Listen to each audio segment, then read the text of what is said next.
يا رب بالمصطفى بلغ مقاصدنا واغفر لنا ما مضى يا واسع الكرم يا ربي بالمصطفى اليوم قاصدنا واغفر لنا ما مضى يا واسع الكرم أستغفر الله من قول بلا عمل لقد نسبت به نسلا لذي أقم يا ربي بالمصطفى اليوم قاصدنا واغفر لنا ما مضى يا واسع الكرم لا إلى الله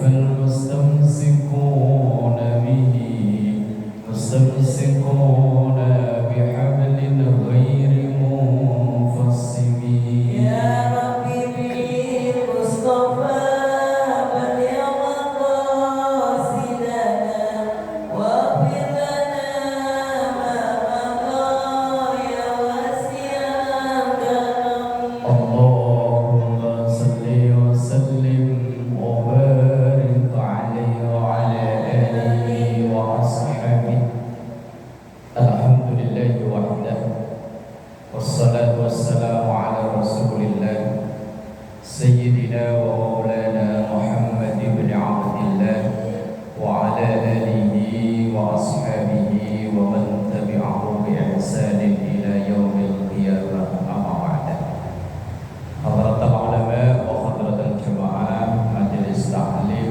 Al-Muhtaram, semoga semua kita diberkahi, diridhoi dan dikaruniai sehat afiat, panjang umur dalam taat ibadah kepada Allah Subhanahu wa taala.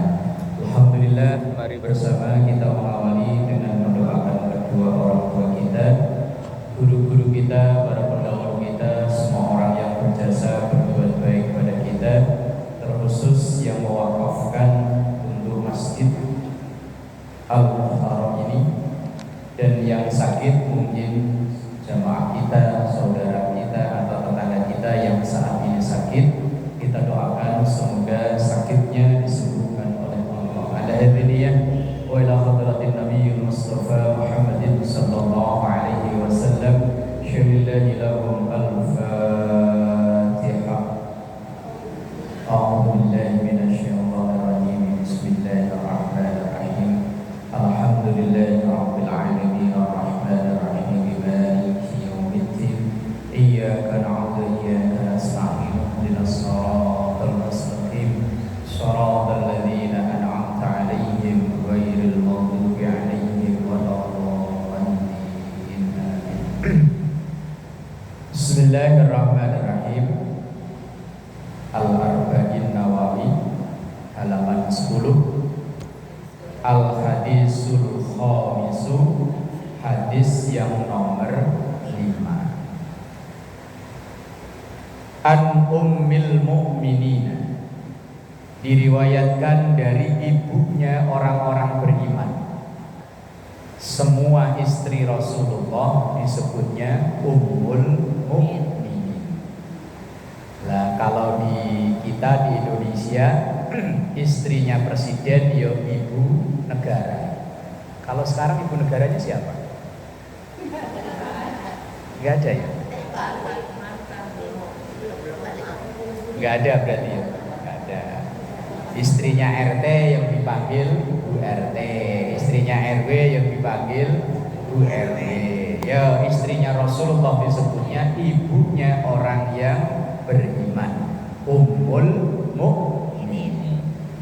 Ummi Abdillah Aisyah radhiyallahu anha, yaitu Aisyah radhiyallahu anha. Aisyah ini istri Rasulullah satu-satunya yang dinikahi dengan status masih gadis. Kalau yang lain janda. Aisyah ini putri dari Abu Bakar As-Siddiq.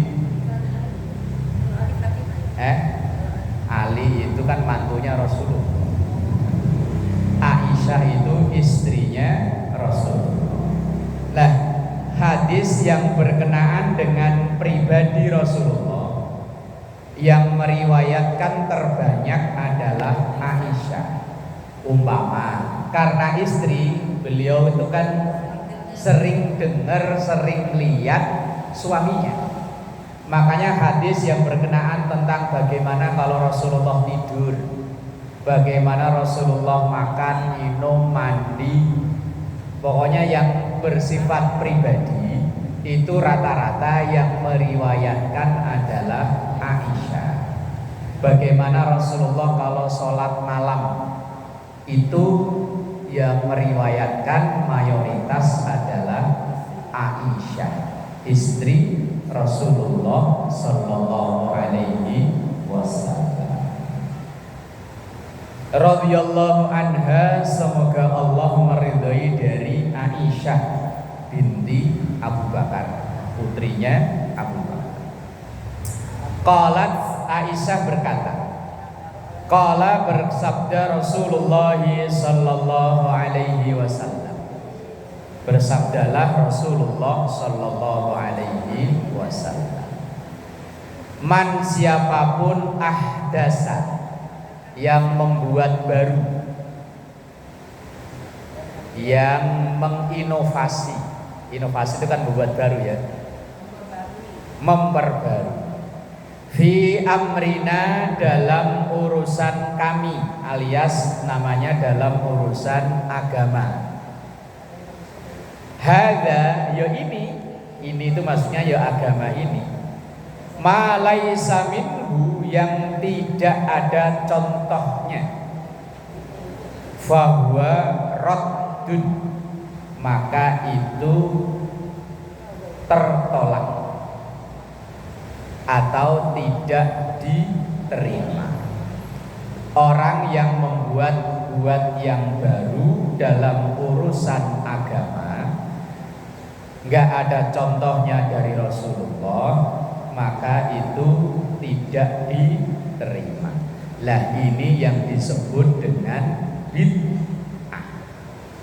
Cuma sali udah ratusan tahun yang dulu, sampai nanti kiamat kurang 1 jam, kayaknya nggak akan ketemu tentang memaknai atau menerjemahkan bid'ah. Kalau saudara kita yang seberang sono, wes pokoknya asal yang nggak pernah dilakukan oleh Nabi, dia bilang bid'ah. Nah, kalau ulama-ulama kita, bid'ah itu dibagi menjadi 2. Ada bid'ah hasanah, ada bid'ah sayyi'ah. Dan yang masuk dalam kategori bid'ah itu yang murni urusan agama. Kalau yang berurusan dengan keduniaan, maka bebas. Contohnya gimana begini? Sayyi'ah, sayyi'ah itu buruk. Hasanah itu artinya baik. Contohnya begini. Yang murni ajaran agama itu adalah sholat. Sholat 5 waktu, zuhur, asar, maghrib, itu semuanya adalah murni agama. Udah diajarkan oleh Rasulullah ketentuannya. Shollu kama ra'aitumuni usolli. Sholatlah kalian seperti melihat aku sholat. Lah kapan kita ngelihat Rasulullah sholat? Nah, permasalahannya kan di situ. Kapan kita ngelihat Rasulullah sholat? Wong kita hidup 1500 tahun setelah Rasulullah ada. Ini sekarang nih, tahun ini nih. Itu kalau dihitung-hitung itu pas 1500 tahun yang lalu dari kelahiran Rasulullah. Makanya sekarang ini kalau dibilang maulid adalah ulang tahun ke 1500 sekarang nih. Lah, gimana caranya kita ngelihat sholat Rasulullah? Wong kita nggak sejaman dengan Rasulullah. Maka kita ngelihat guru kita. Guru kita ngelihat gurunya. Gurunya ngelihat gurunya ngelihat gurunya, terus sampai nyambung ke Rasulullah. Lah dari Rasulullah sampai ke kita itu pasti ada yang geser-geser dikit. Umpama orang ini ada yang profesi sebagai penjahit, nggak ada ya? Ini loh, saya tuh dulu pernah jahit, cuman jahit sofa bukan jahit baju. Iya, menjahit itu kan ada pola kan. Pola itu kalau baru itu bisa plek. Tapi kalau udah terus lama-lama geser semili, lama-lama geser. Lah dulu Rasulullah umpama ngajarin sholatnya takbirnya begini, Allahu Akbar, umpama. Yang dari jauh ngelihatnya masih begini. Ntar ada yang lihat udah lama-lama ada yang cuma begini ngelihatnya. Ada yang lihat begini. Nah persis dulu kuis tebak kata. Saya makan nasi pakai sambal dan sayur. Itu orang belakang kita masih bisa ngucapin pas. Tapi kalau udah 10 orang udah gak pas. Nah dulu Rasulullah itu ngajarin kalau takbiratul ihram angkat tangan sejajar dengan pundak. Warfa yadaihi hadwa mangkibaihi. Itu hadisnya. Kalau sholat angkat tangan sejajar dengan pundak.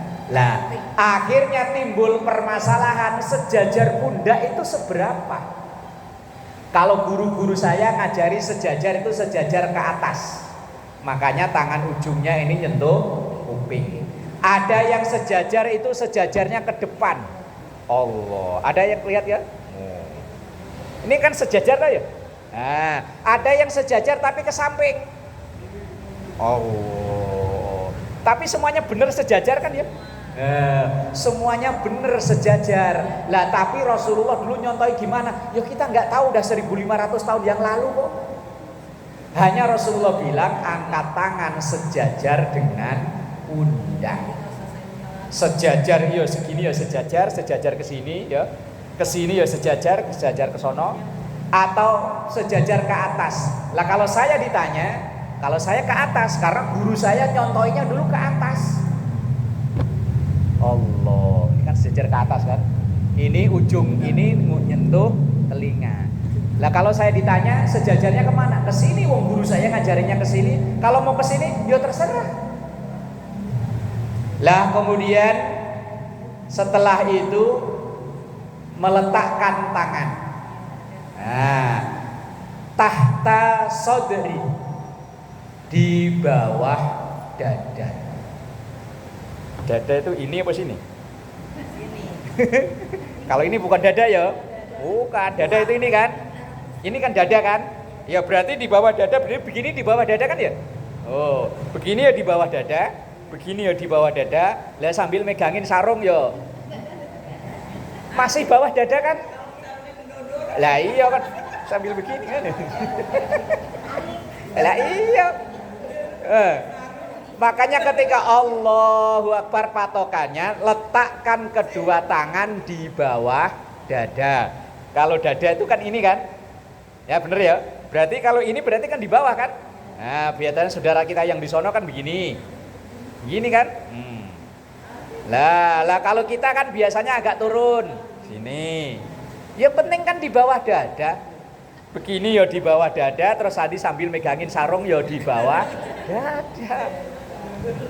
Lah makanya lah ya yang penting kan patokannya di bawah dada. Lah mungkin dadanya sebelah sini kali. Lah iya mungkin dadanya sebelah sini. Kalau kita kan sepakat ya dada itu ini kan. Lah itu bunyi hadisnya itu di bawah dada. Berarti kalau dada ini berarti kan di sini ya. Oh. Ya terserah macam di bawah ya terus. Nah, makanya kalau yang dicontohkan langsung oleh Rasulullah, kita nggak mungkin bisa tahu. Kita hanya taunya dari guru.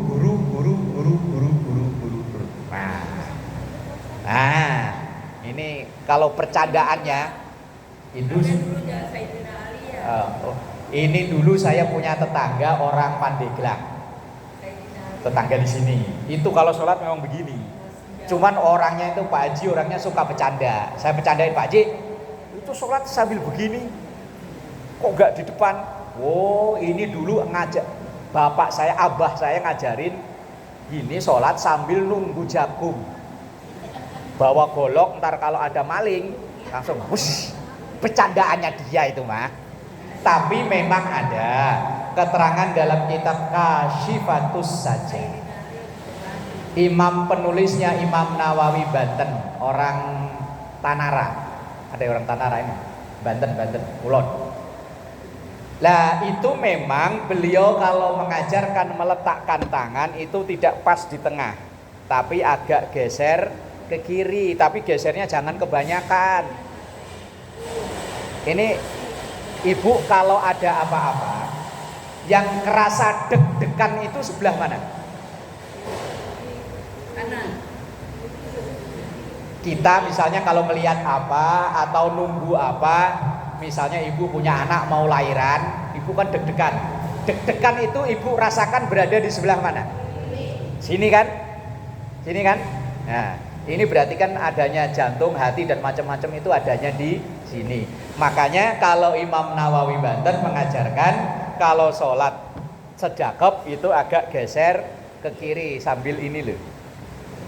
Biar hatinya ini nggak kemana-mana.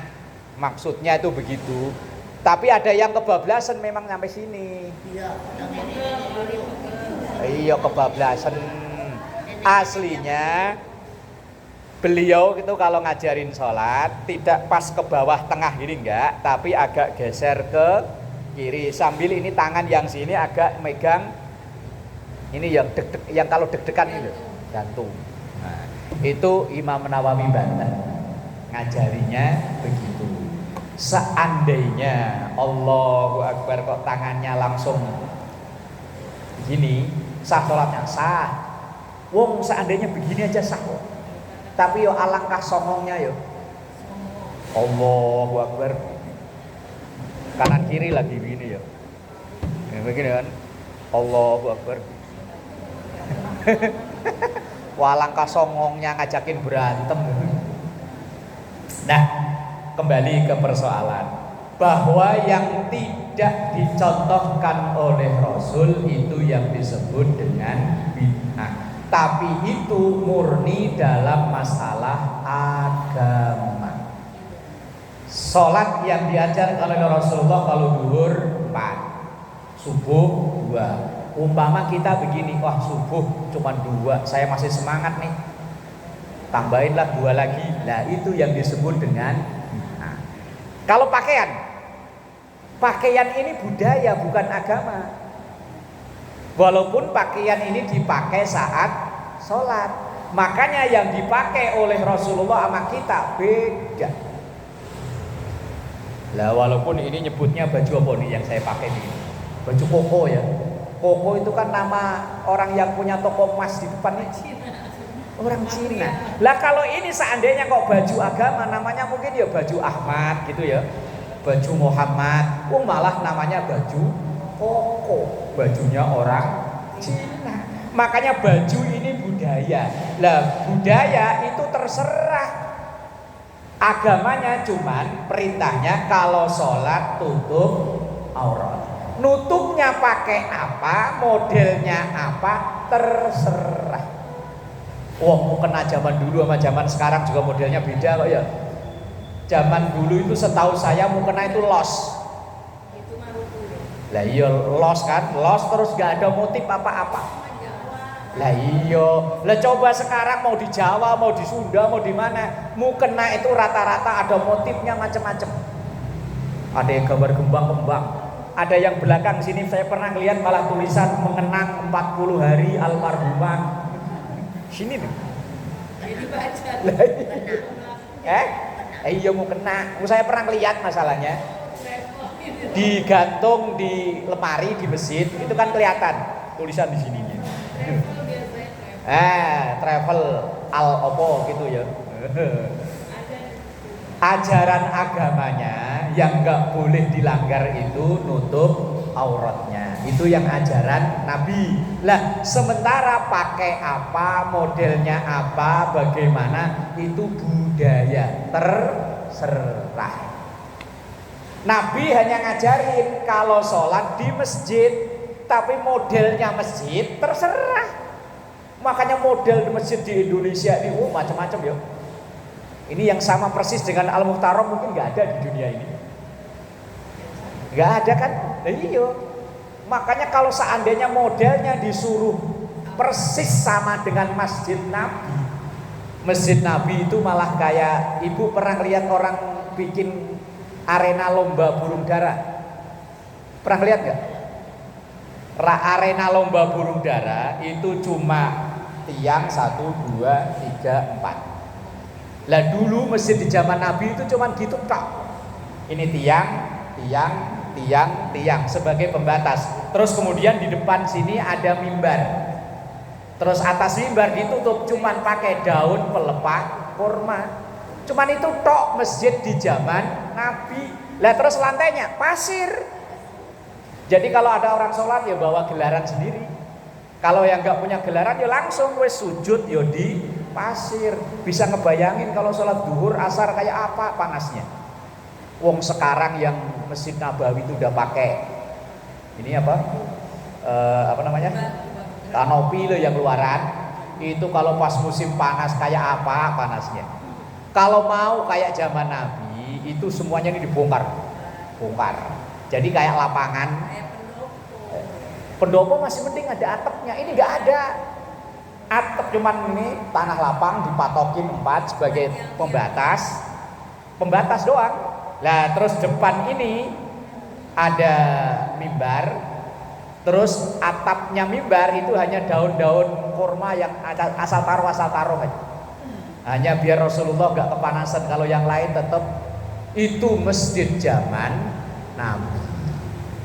Lah makanya perintah Rasulullah kalau laki-laki sunnahnya sholat di masjid, tapi masjidnya modelnya apa terserah. Dulu mushaf Quran, kalau sekarang kan ada fathah, ada kasroh, ada dhammah, ada tasdid. Zaman Nabi itu titik pun nggak ada. Lah kalau titik nggak ada, bedain ba, ta, sa, nun, ya, pakai apa bedainnya? Nggak bisa yuk. Jim, ha, ho, kan persis hurufnya. Yang bedain cuma titik. Di zaman Nabi itu titik nggak ada. Jangankan fathah, kasroh, dhammah, nggak ada. Titik pun nggak ada. Maka kalau ada yang pengen kembali ke zaman Nabi, itu Qurannya, mushafnya, yang fathah, kasroh, dhammah, tanda-tanda baca hapusin semua. Wong tandanya lengkap aja kita baca empot-empotan kok ya. Tandanya lengkap loh. Itu kadang masih ada tulisan Latinnya, masih aja. Lah zaman Nabi itu kayak begitu. Lah Rasulullah cuma ngajarin baca Quran, tetapi tulisan Qurannya model apa terserah. Itu campur budaya. Maka macam-macam tulisan khat Quran itu kan aneh-aneh, macam-macam. Dulu di zaman Rasul itu kalau bayar zakat itu pakai bahan makanan pokoknya orang sono ya gandum, kurma, itu dulu. Lah sekarang kita orang Indonesia kok bayar zakat fitrah pakai beras sih? Wong Rasulullah nggak pernah pakai zakat pakai beras, pakainya gandum, kurma lah. Maka dari itu tadi yang murni ajaran Rasulullah alias murni ajaran agama itu yang nggak bisa diotak-atik. Subuh 2 rakaat, zuhur 4, asar 4, maghrib 3. Kalau dalam keadaan jamak qashar lah baru boleh. Nah, kalau selain murni ajaran agama terserah. Lah kalau kayak maulid itu agama apa budaya? Budaya. Tapi isinya ajaran agama. Maka kalau ada orang yang membid'ahkan maulid ya salah tempat. Wong isinya baca Quran, baca riwayat Nabi, terus menerangkan tentang akhlak Nabi lewat ceramahnya. Kemudian ada orang sedekah makanan macam-macam. Isinya ajaran agama, cuman bungkus namanya itu maulid. Lah maulid itu budaya, bukan agama. Itu tahlilan itu budaya. Kalau tahlil ajaran agama. Tahlilan 3 hari, 7 hari, 40, 100 dan seterusnya itu budaya, tetapi isinya agama. Nah kayak begini nih. Ini budaya. Orang-orang bilang dulu budayanya Al-Muhtaram tuh ngajinya hari Kamis. Oh, ini budaya tapi isinya ngaji, mempelajari ilmu Allah, ajaran Rasulullah. Lah, yang enggak boleh diotak-atik itu yang murni ajaran agama. Lah, yang otak-atik ajaran agama itu yang disebut dengan bid'ah. Gitu. Makanya harus didudukkan sesuai porsinya biar enggak gampang teriak-teriak bid'ah mulu. Bid'ah hasanah, dulu Quran itu kan lembaran-lembaran di kayu, di pelepah kurma, kemudian disatukan jadi satu, dicetak, dijilid, jadi mushaf. Dulu zaman Nabi nggak ada, maka disebut memperbarui, tapi memperbarui yang baik. Itu contoh bid'ah hasanah. Dulu zaman Nabi nggak ada sekolah. Bos pokoknya belajar ya wes atu. Nah sekarang dibikin pesantren, bikin sekolah, bikin kampus, kuliah, majelis taklim. Ini semuanya bid'ah, tapi bid'ah yang baik. Kalau bid'ah yang tidak baik, ya banyak contohnya. Umpama tadi, nah subuh wah masih semangat nih, 2 lagi lah. Nah itu yang nggak boleh. Bukan akidah, ajaran agama. Kalau budaya mau monggo silahkan. Makanya kita harus tahu mana yang agama, mana yang budaya. Gampangnya begini loh. Agama itu mau di mana saja sama persis, itu berarti ajaran agama. Kalau budaya lain daerah lain. Agama duhur 4 rakaat itu mau di Indonesia, mau di Jepang, mau di Arab, mau di Amerika, mau di mana sama persis. Berarti itu ajaran agama. Lah kalau maulid beda-beda. Kalau di sini budayanya ya tadi itu baca Quran, cerita Nabi, berjanji, ceramah. Kalau di daerah saya nggak ada maulid ceramah itu nggak ada. Asal baca berjanji, bagi-bagi makanan selesai. Kalau daerah Solo malah ada apa namanya? Apa itu yang bikin lupa namanya ya. Pokoknya itulah. Makanya itu disebut budaya. Pelaksanaan tarawih, kalau tarawihnya itu ajaran agama, tapi tata cara pelaksananya budaya. Lain-lain. Makanya kita kadang tarawihnya di sini selawatan dulu. Kadang ada yang langsung capcus. Langsung sallallahu Nabi Muhammad. Woi. Ada yang Khalifatur Rasulillah, alon-alon, ada pelaksanaannya namanya budaya. Nah, makanya yang disebut bid'ah itu yang ajaran agama. Rawahul Bukhari wa Muslim wa fi riwayatin li Muslim man amila amalan laisa alaihi amruna fahuwa raddun. Orang yang melakukan satu amalan tertentu yang saya tidak perintahkan, maka itu ditolak. Maksudnya itu ini dalam ajaran agama. Kalau masalah budaya, masalah dunia, Rasulullah nggak ikut campur. Model baju kayak apa, wis terserah. Perintahnya yang penting nutup aurat. Nah inti hadis yang nomor 5 ini, bahwa yang dilakukan atau yang dikerjakan oleh kita dalam urusan agama itu harus ada perintahnya dari Rasulullah Shallallahu Alaihi Wasallam. Tapi kalau dalam hal budaya keseharian begini-begini nih terserah. Umpama acara nganten itu budaya, akan